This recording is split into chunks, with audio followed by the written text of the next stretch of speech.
श्रीशैले मल्लिकार्जुनम् उज्जयिन्यां महाकालम् ओंकारं ममलेश्वरं परल्यां वैद्यनाथं च दाकिन्यां भीमशङ्करं सेतुबन्धे तु रामेशं नागेशं दारुकावने वाराणस्यां तु विश्वेशं त्र्यम्बकं गौतमीतटे हिमालये तु केदारं ग्रीष्मेशं च शिवालये एतानि ज्योतिर्लिङ्गानि सायं प्रातः पठे नरः सप्तजन्मकृतं पापं स्मरणेन विनश्यति इति श्री 12 ज्योतिर्लिंगस्मरणं संपूर्णम्। नमस्ते साहित्य उत्सव। मी हर्षदा। अध्यात्माची गंगोत्री, संस्कृतीचा हिमालय आणि ज्ञानाचा महासागर लाभलेला आपला भारत देश। इथे देवांनी अवतार घेतला, ऋषींनी कार्य केलं, अनेक धर्मातील संप्रदाय आकारास येत गेले आणि हा समाज अधिक प्रगल्भ होत गेला। अशाच प्रगल्भ समाजातील आध्यात्मिक अधिष्ठान टिकवून ठेवणारी अनेक तीर्थक्षेत्रे आपल्याला भारतभर पाहायला मिळतात। यांपैकीच शंभू महादेवाची 12 ज्योतिर्लिंगे। याच 12 ज्योतिर्लिंगांचं दर्शन आणि पूजन आपण करणार आहोत दत्तात्रय गाडे यांच्यासोबत। तर जाणून घेऊया शिवतीर्थे। नमस्कार, मी दत्तात्रय गाडे। शिवतीर्थे या मालिकेत आपण भारतातील 12 ज्योतिर्लिंगांचं क्रमशः भावदर्शन करत आहोत। आज आपण 5वे ज्योतिर्लिंग परल्यां वैद्यनाथंच अर्थात परळी वैद्यनाथ किंवा परळी वैजनाथ या ज्योतिर्लिंगाचं भावदर्शन करणार आहोत। हे ज्योतिर्लिंग नेमकं कोठे आहे याबद्दल मतमतांतरे आहेत। हे ज्योतिर्लिंग अर्थातच जास्तीत जास्त मान्यतेनुसार औरंगाबादपासून 50 किलोमीटर अंतरावर साधारणतः आहे। बीड जिल्ह्यात परळी येथे हे ज्योतिर्लिंग आहे।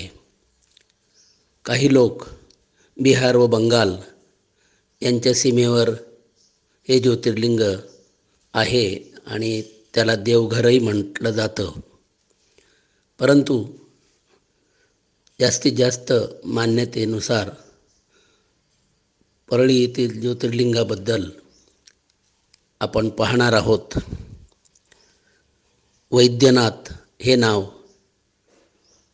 या ज्योतिर्लिंगाला कसं पडलं याबद्दलची जी पौराणिक कथा आहे ती थोडक्यात पाहण्यासारखी आहे। देव आणि राक्षस यांनी समुद्रमंथन केलं, त्यातून 14 रत्ने निघाली। यामध्ये अमृत हे अतिशय महत्त्वाचं असं रत्न मिळालेलं होतं। त्यासाठी देव आणि राक्षस यांच्यामध्ये वाद सुरू झाला। ह्या अमृताबरोबरच अजून एक महत्त्वाचं रत्न मिळालेलं होतं आणि ते म्हणजे धन्वंतरी। धन्वंतरी हे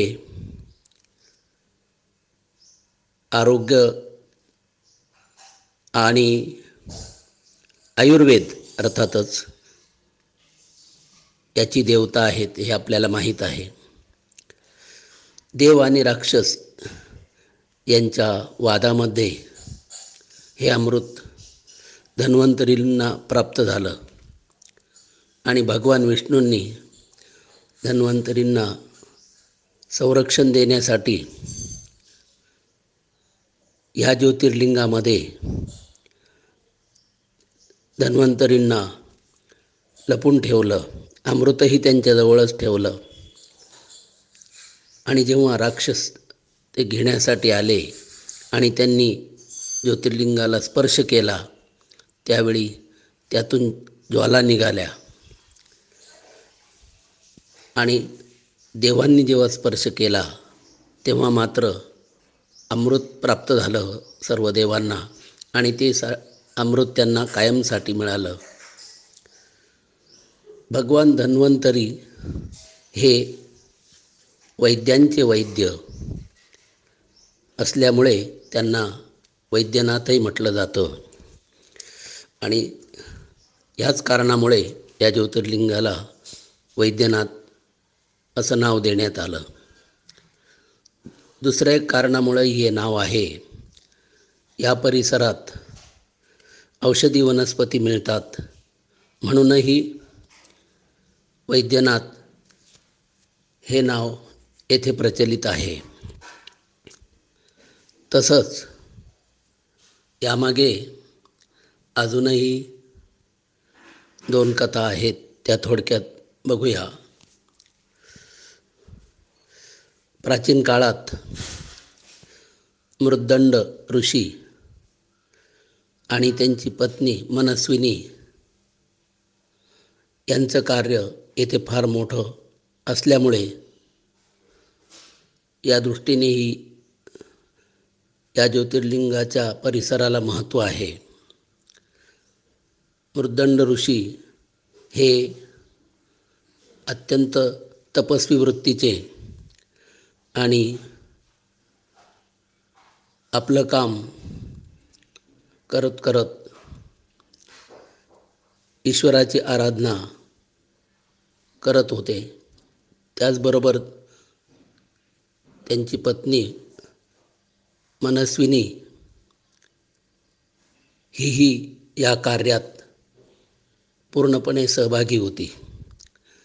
त्या काळात चंगळवाद वाढला होता. लोकांची वृत्ती खा प्या मजा करा अशी झाली होती आणि यातून एक तत्त्वज्ञान आपोआप जन्माला येतं की आपण एक दिवस मरणार आहोत आणि मग जे काही आयुष्य मिळालेलं आहे त्याचा पूर्ण उपभोग आपण का घेऊ नये. परंतु ही वृत्ती समाजधारणेस घातक ठरू शकते. मनुष्य आत्यंतिक जेव्हा स्वार्थी बनतो तेव्हा तो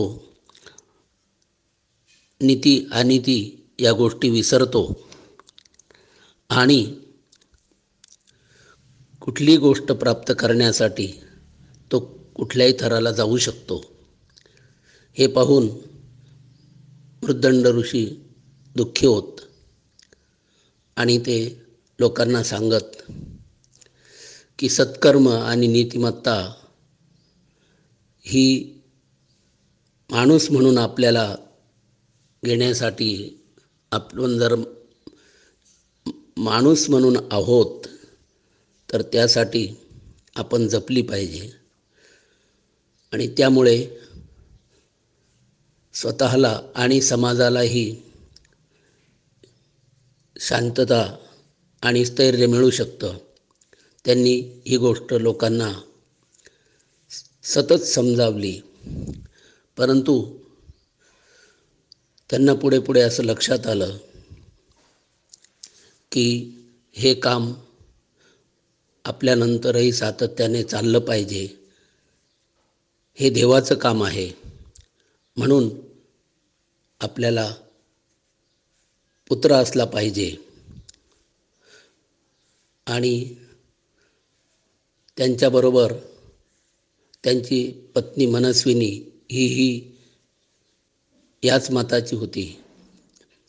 त्यांनी भगवंताला प्रार्थना केली आणि देवा आम्हाला देवाच्या कार्यासाठी, तुझ्या कार्यासाठी पुत्र दे अशी मागणी केली. भगवंताने या सात्विक जोडप्याची मान्यता किंवा मागणी मान्य केली आणि त्यांना एक पुत्ररत्न झालं. त्यांनी त्याचं नाव मार्कंडेय ठेवलं. मार्कंडेय मुनी हे आपल्या सर्वांना परिचित आहेत आणि हा बालक मार्कंडेय अत्यंत तेजस्वी व बुद्धिमान निघाला. त्याने लवकरच सर्व विद्या कला संपादन केल्या आणि आपल्या मातापित्यांचं जे कार्य आहे त्यांना साथ देत ते कार्य तो करत राहिला, पुढे चालू ठेवलं त्यानेही लोकांना हेच समजावलं की आपल्याला देवाने येथे माणूस म्हणून जगण्यासाठी ठेवलेलं आहे, त्याप्रमाणे आपण वागलं पाहिजे. आणि जेव्हा आपण मृत्यूनंतर देवाला सामोरं जाऊ त्यावेळेस आपण सांगू शकू की आम्ही आमच्या परीने देवा तुझं कार्य केलेलं आहे. त्याची ही गोष्ट बऱ्याच लोकांना पटायला लागली आणि मार्कंडेयाचं कार्य इथे मोठ्या प्रमाणात वाढलं. लोक आदराने त्यांना मार्कंडेय ऋषी म्हणू लागले. परंतु आईवडिलांना असं सांगण्यात आलेलं होतं की हा तुमचा पुत्र अल्पायुषी आहे, त्याचं त्यांना सतत दुःख असे आणि त्यातून ते चर्चा करत की एवढा गुणी पुत्र देवाने दिला खरा, पण तो अल्पायुषी ठरणार आहेत. आणि त्यांच्या बोलण्यातून मार्कंडेयाला ही गोष्ट समजली. त्याने त्यांना समजावलं की मरण हे प्रत्येकालाच आहे, परंतु तोपर्यंत देवाचं काम करत करत सन्मार्गाने आयुष्य काढणं निश्चितच आपल्या हातात आहे. परंतु तरीही आपण दुःखी होत असाल तर मी ईश्वराजवळ मागेल की देवा मला तुझं कार्य करता करता मरण येऊ दे आणि कदाचित देव माझं कार्य बघून मला दीर्घ आयुष्य देऊ शकेल, कारण मी ते स्वार्थासाठी मागणार नाही, त्याच्याच कामासाठी मागणार आहे. त्याप्रमाणे तो तपश्चर्येलाही गेला, पण तेथे त्याला सप्तर्षींनी मार्गदर्शन केलं की केवळ तपश्चर्या करणं म्हणजे सगळं काही नाही. तू तुझं कार्य अधिक प्रमाणात वाढव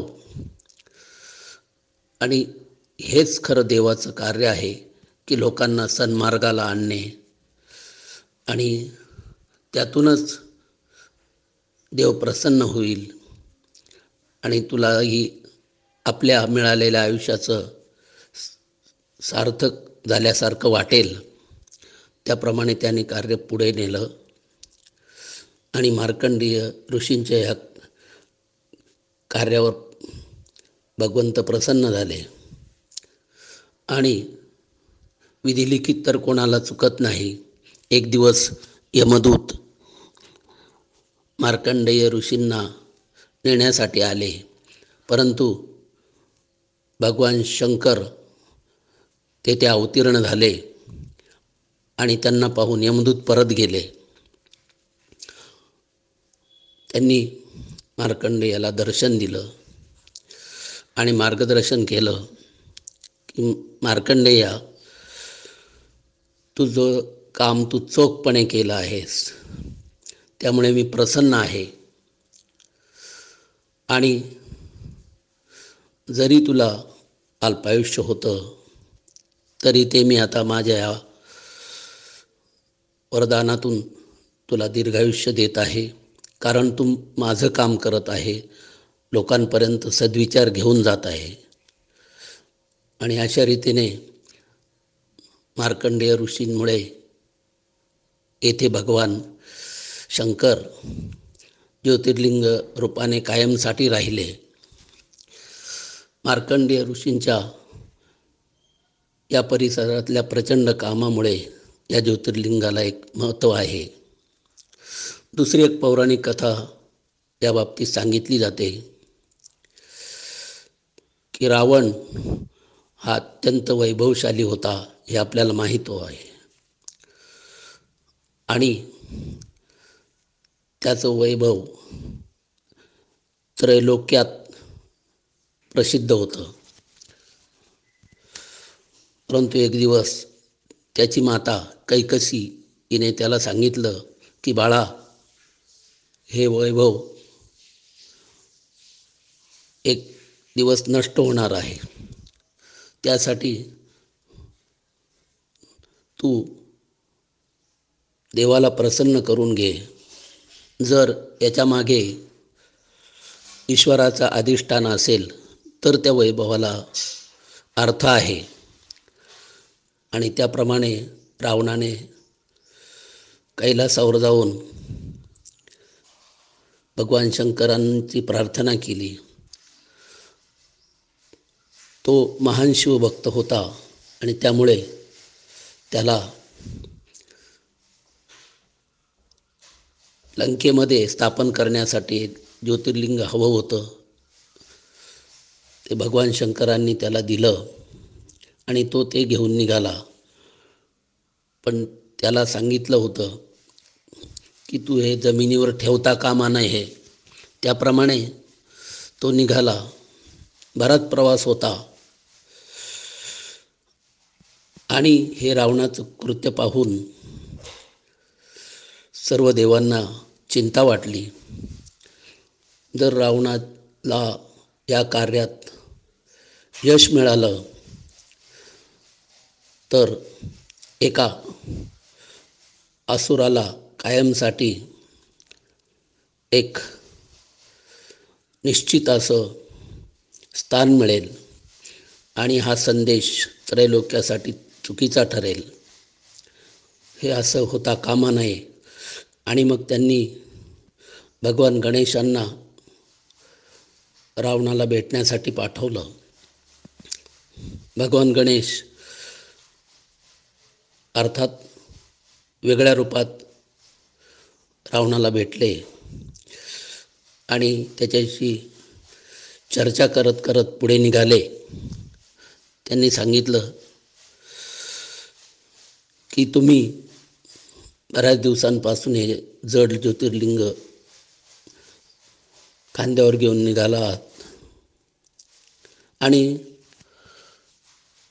तुम्हाला थोडे हात मोकळे करण्यासाठी ते ज्योतिर्लिंग थोडं हस्तांतरित करणं गरजेचं आहे. त्याप्रमाणे रावणाने गणेशांना ते ज्योतिर्लिंग सुपूर्त केलं आणि तो लघुशंकेसाठी निघून गेला. गणेशांनी त्याला बजावलं होतं की हे जड ज्योतिर्लिंग मला फार काळ धरून ठेवता येणार नाही. मी तुमच्यासारखा शक्तिमान नाही. मी 3 हाका मारीन, आपण यावं. त्याप्रमाणे गणेशांनी रावणाला आवाज दिला. त्यावेळेत तो येऊ शकला नाही आणि मग गणेशांनी ते ज्योतिर्लिंग जमिनीवर ठेवलं. तेच हे वैद्यनाथ ज्योतिर्लिंग. खुद्द भगवान गणेशांनी याची येथे स्थापना केलेली आहे, म्हणून इथे भगवान गणेश यांनाही महत्त्व आहे. तसंच भगवान विष्णूंनी या ज्योतिर्लिंगात अमृत आणि धन्वंतरींना लपवलं होतं, म्हणून त्यांचं इथं महत्त्व आहे. जेव्हा वेगवेगळे उत्सव इथे होतात तेव्हा भगवान विष्णूंचे अवतार भगवान श्रीकृष्ण यांचेही उत्सव त्यात असतात. तसंच इथे हरिहर हे तीर्थ आहे. हरी म्हणजे विष्णू आणि हर म्हणजे शिव. या दोघांचंही सारखंच महत्त्व असलेलं असं हे ज्योतिर्लिंग आहे. आणि त्यामुळे दोनही देवांची सारखीच येथे पूजा होते. असं अत्यंत वेगवेगळ्या पद्धतीने पौराणिक असं महत्त्व या ज्योतिर्लिंगाला आहे. आपण जेव्हा या ज्योतिर्लिंगाचं दर्शन करू त्यावेळेस आपण हे लक्षात ठेवलं पाहिजे की भगवान आपल्या भक्तासाठी येतात.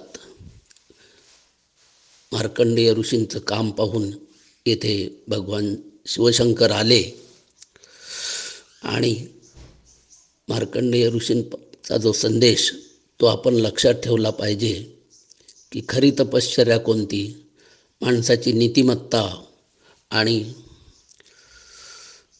इतरांना त्यातून सन्मार्ग दाखवण्याचा त्याने केलेला प्रयत्न हीच खरी तपश्चर्या आहे.